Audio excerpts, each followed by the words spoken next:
Content.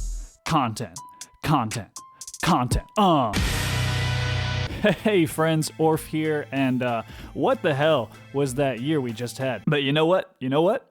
We had some good music during it. Everyone, this is my top 25 albums of the year 2024. Before we kick off the new year, we gotta look back at all of the great stuff that we had this year. I made a video back in summer giving my top 10 albums of the year so far at that point.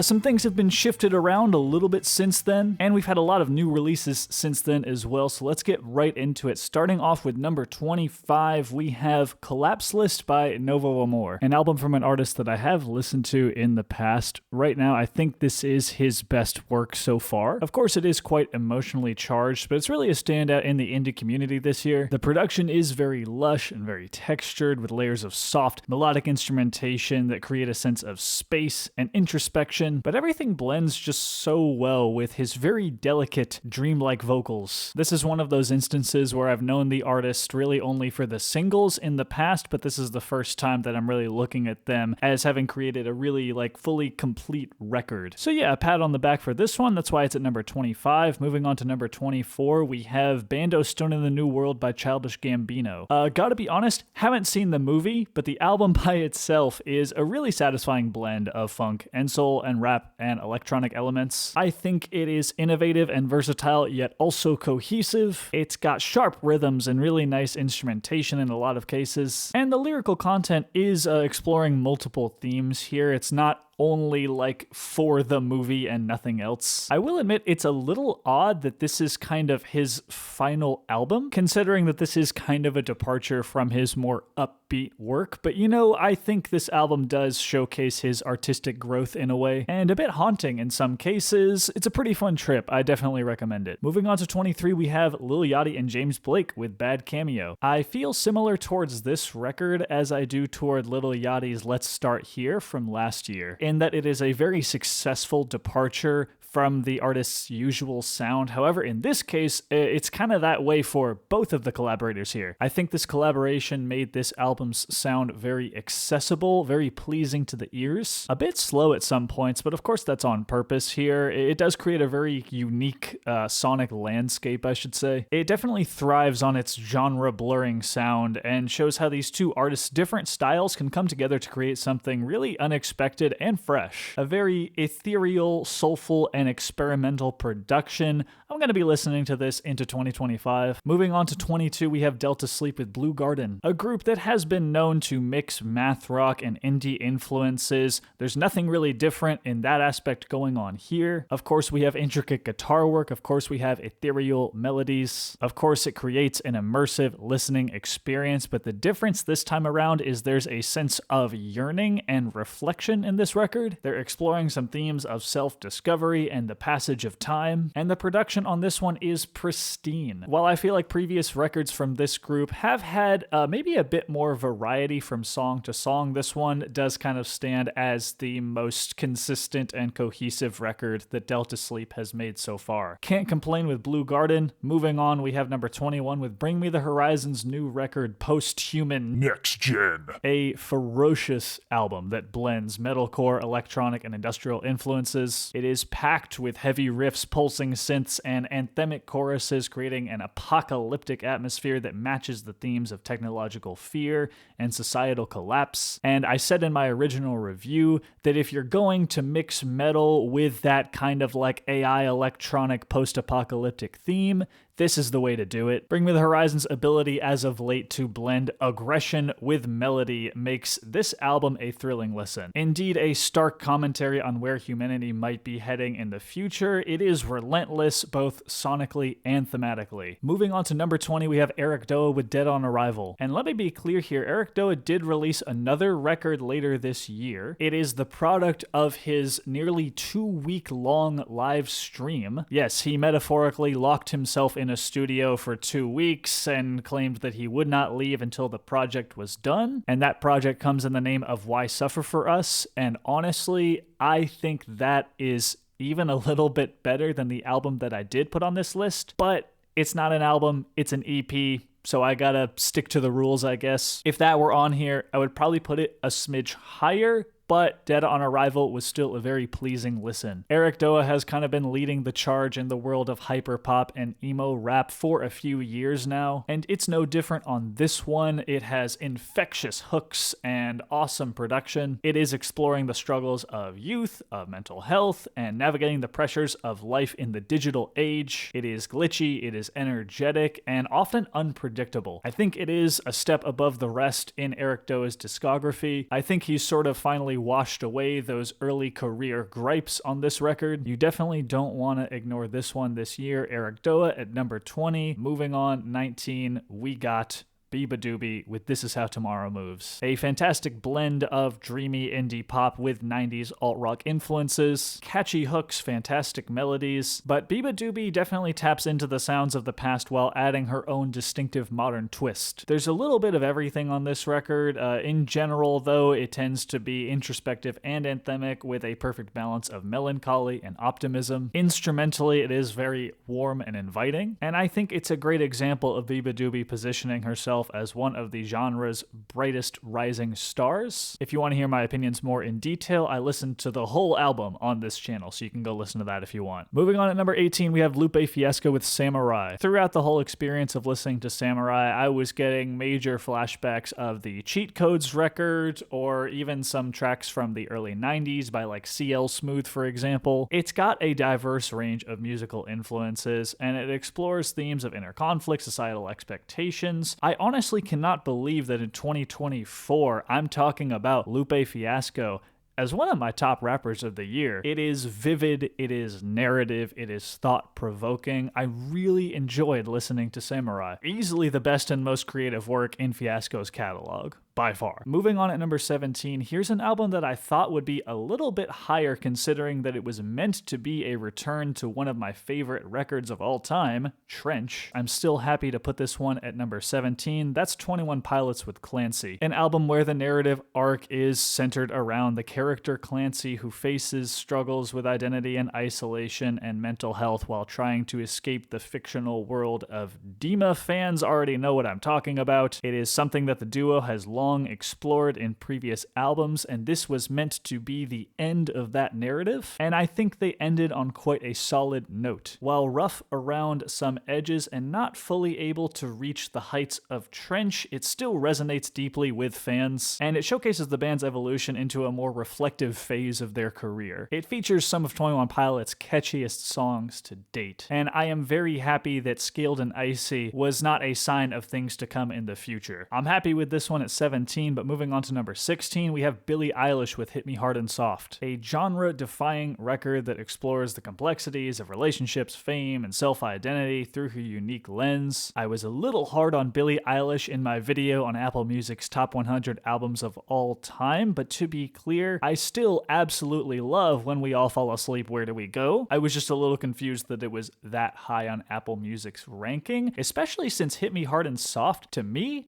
is better. Again, here it feels like she has finally sort of dusted off the sort of rookie tropes that come with new artists. I feel like this is the first time that Billie Eilish fully made a record that is fully hers in every way. Her ability to create atmospheric soundscapes that reflect the internal chaos of her lyrics is what makes this album so compelling. For me, this record is the one that really solidifies Billie Eilish as one of the most innovative artists of the decade. Moving on to number 15, we have Aaron West and the Roaring Twenties with In Lieu of Flowers. This is one of those records that really just takes the artist's raw emotion and puts it right at the forefront for everybody to see. It is a very intimate, stripped back atmosphere on here. Acoustic guitars, piano, subtle percussion forming in the backbone of every track. It is cinematic, it is vivid, it is painting pictures of loss and longing. Really just a very powerful album that feels both personal and universal. If you want that folky album to cry to this year,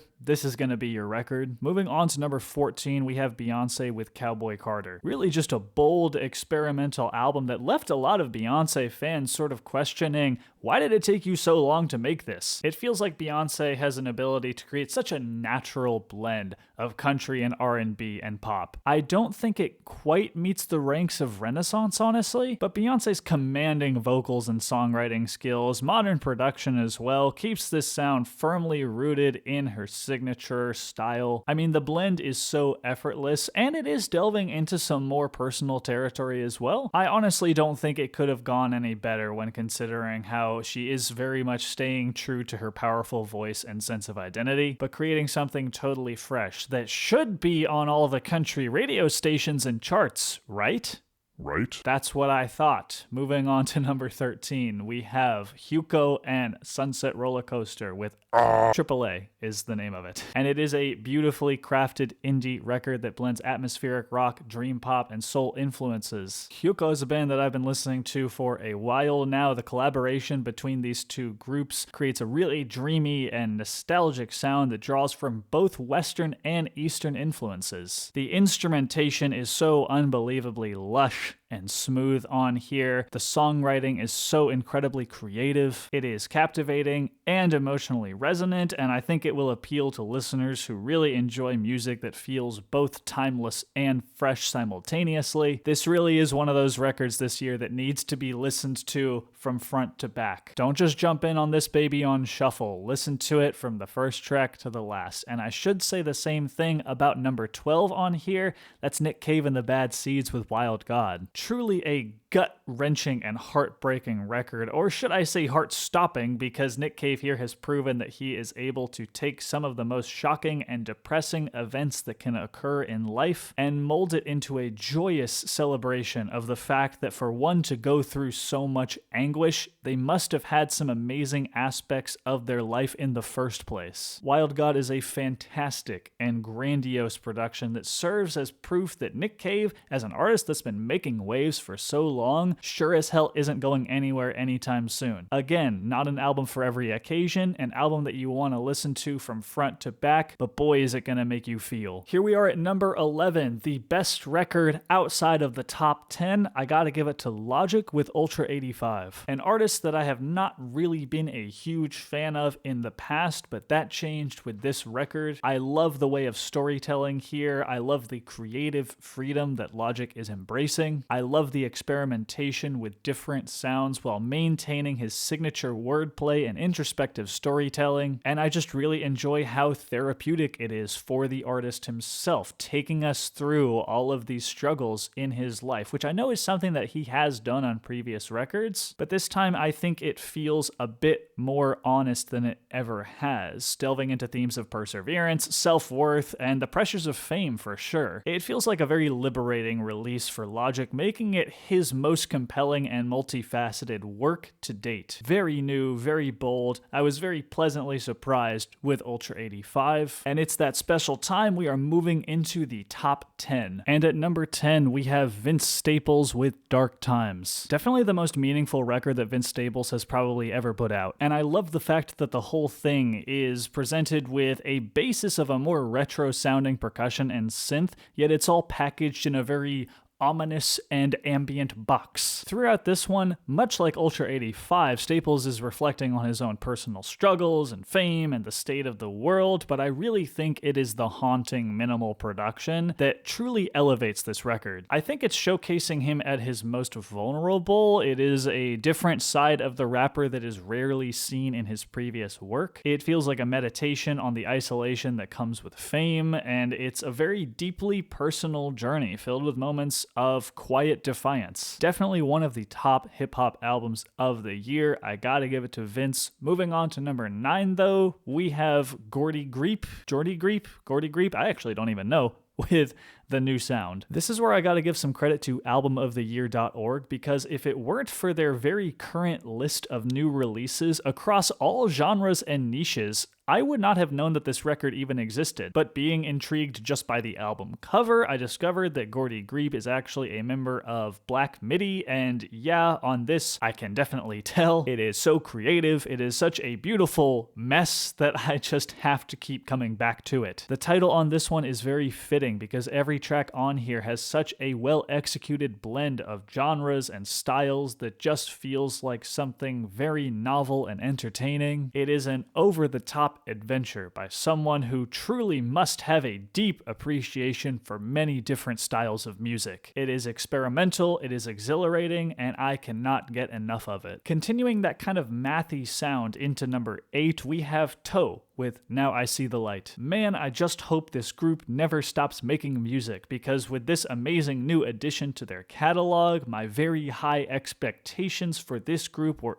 absolutely met and in some cases exceeded. Every time they release a new record, it feels like all of their soundscapes are so meticulously crafted and yet sound surprisingly organic. There's an underlying feeling of serenity that permeates this record, but it's never passive. It is mesmerizing, it is immersive, and it's one of Toe's best. This one definitely rewards deep listening. I highly recommend this. Moving on to number 7, we have Smile by Porter Robinson. To me, I really don't think anything in Porter Robinson's catalog can top Nurture, but this album was extremely euphoric and nostalgic. It blended Porter Robinson's love of melodic, emotional dance music with intricate atmospheric production as usual, but it's giving you this feeling of joy and optimism and celebration while tackling some pretty serious narrative, mainly centering around Porter Robinson's relationship with his fans. It is such an inviting, glistening record, and some of these singles were just top tier for me this year. And when I'm not submerged in the very uplifting energy from the tracks towards the beginning of the record, I am losing myself to the very beautiful and very sweet, slower tracks that come on the end of the record. This one, I should say, is Porter Robinson at his most comfortable, and it's definitely one of my top electronic electro-pop records this year. Number 6, we got JPEGMAFIA with I Lay Down My Life For You, a record that strikes a perfect balance between chaos and emotion, blending aggressive, experimental production with very introspective lyrics. It is as unhinged as ever. It can be very dark at times. It can be very industrial at times. Honestly, this is everything Hardstone Psycho should have been, and JPEGMAFIA continues to prove himself as one of the defining artists in the scene right now. It is nothing short of powerful. If you haven't listened to it already,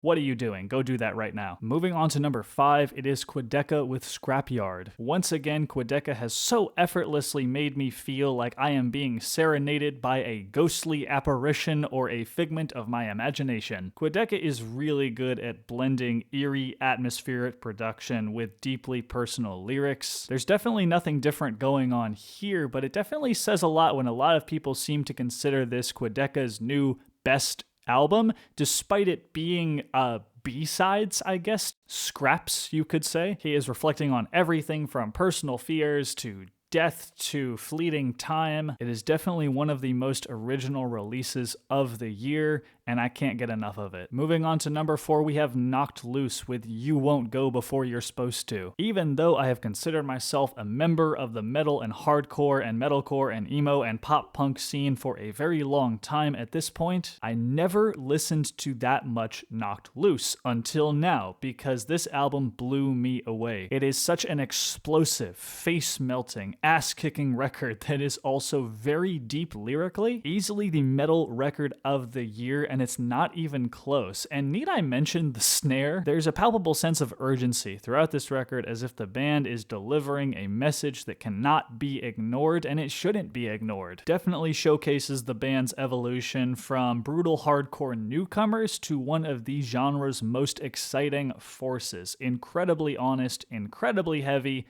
just a big ol' A+ on this one. And here we are at the top 3. And at number 3, it's gonna need to be Kendrick Lamar with GNX. Kendrick's victory lap, so to speak, after his Drake beef came in the form of a Super Bowl performance announcement, a music video for Not Like Us, a threat of legal action from Drake himself, and finally, to wrap up this monster year, we get a new album dropped out of nowhere. And boy, does it feel like Kendrick is at the top of his his game right now. Even though GNX is not necessarily as up for interpretation as some of his previous records, this one still has so much going for it, from the production to the features to the lyrics to the themes, and just the status of this album as a culmination of everything that I love from Kendrick. What a record and what a time to be a Kendrick Lamar fan. West Coast rap lovers unite, because we have something new to rally behind. And moving on, oh boy, here it is. At number 2, it's Brat by Charli XCX. I do not care how mainstream it is. I do not care how overplayed some of these tracks are on TikTok. I love this album. It is easily the best Charli XCX record that we have ever received, and that is saying a lot considering how good some of her music has been in the past. This is an album you can dance to, an album that you can cry to, and an album that for me is a lightning bolt reminder of the Y2K styles of pop that are clearly a big influence on here. It is fun and catchy and meaningful and heartbreaking and insightful in what has been an astounding year for pop music. It is not just viral, it is extremely well crafted. Charli XCX is proving that she is one of the most innovative artists in pop music today. It is the biggest triumph this year in the pop sphere for so many, and for good reason. But hey, if Brat is number 2, what could possibly be number 1? I get it, I do, but when making this list, there was one record, a pop record actually, that I just kept coming back to. One record that just barely squeezed past Brat as my number 1 pick. It's Magdalena Bay with Imaginal Disc. Compared to everything that I have heard this year, this record is a bit more versatile, a bit more colorful, a bit more dreamy, a bit more feely, a bit more here, a bit more there. It's all here and it's in stores now. So for those who don't know, I did a reaction of this entire album on my channel, so you can check that out if you like. But that was my first time ever listening to this group. And what I experienced is such a beautiful, complex, ambient, funky, and just outstanding trip. It is a record that not only scratches an itch in my mind, but opened the doors of my imagination and grappled me in a way that is different from any other synth pop album that I have ever heard. It is expansive, it is magical, it is confusing, it is ambitious, it is otherworldly, and it is a record that is like no other that I have heard this year. And with that said, those are my top 25 albums of the year. Those are my thoughts, but I would love to hear yours. Throw them in the comments. I will read everything, I promise. And with that said, I hope you all have a fantastic evening and a great start to the new year. Stay safe out there, and I will see you in the next video. Goodbye, and see ya.